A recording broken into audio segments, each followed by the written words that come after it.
I got a mule and her name is Sal. 15 miles on the Erie Canal. She's a good old worker and a good old pal.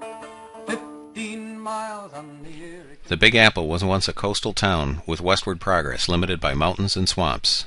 New York Governor DeWitt Clinton fought for the development of a canal to link the port of New York to the west through a narrow pass in the mountains.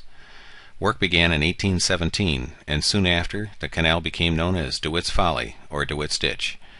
The Erie Canal was only 4 feet deep and 40 feet wide, and limited to boats carrying only 20 or 30 tons. Despite these limitations, the canal reduced the price to transport freight from $100 per ton to less than $10, and cut the time to transport the freight in half. The canal was fully completed in 1825. It was soon the superhighway of its day, and led to New York becoming the busiest port in America, moving more tonnage than Boston, Baltimore, and New Orleans combined. It was the success of the canal that led to New York being named the Empire State. The song Erie Canal described the approach to towns, as passengers sitting on the roof of packet boats had to duck while they passed under bridges. In fact, some bridges were used as boarding stations. Much of the Erie Canal has become part of the landscape, as shown in this picture of an overflow weir for one of the canal's original locks.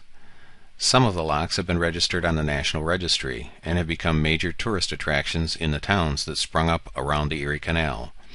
For example, these locks are referred to as the Flight of Five in Lockport, New York.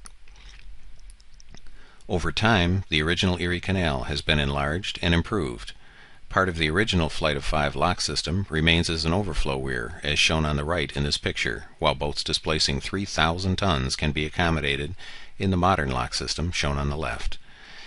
In some places, the Erie Canal had to pass over valleys or rivers. The canal boats shown here are in an aqueduct passing over the Genesee River in Rochester, New York. Development of the Erie Canal led to the growth of many new settlements and towns along its length. Many of these towns adapted as the canal's traffic became principally recreational, and now offer tourists an interesting look into the nation's history. The canal offers seasonal passes for use by all types of boats, from kayaks to tour boats. Freight is still occasionally transferred through the canal, but the development of railroads took most of the canal's freight traffic by 1882, when New York ceased collecting tolls on its canals. Some large boats even offer cruise-like accommodations for those seeking to make a vacation of the trip along the canal, starting in Lake Erie and cruising east along the canal to Albany, New York, and perhaps continuing south on the Hudson River to the Atlantic Ocean. For some, the Erie Canal is a faded memory from a history class which is long past. For others, however, it is a wonderful trip into the nation's past. You can take the trip back in time by visiting www.eriecanal.org, or you can plan time on the water at www.nyscanals.gov. Low Bridge, everybody down.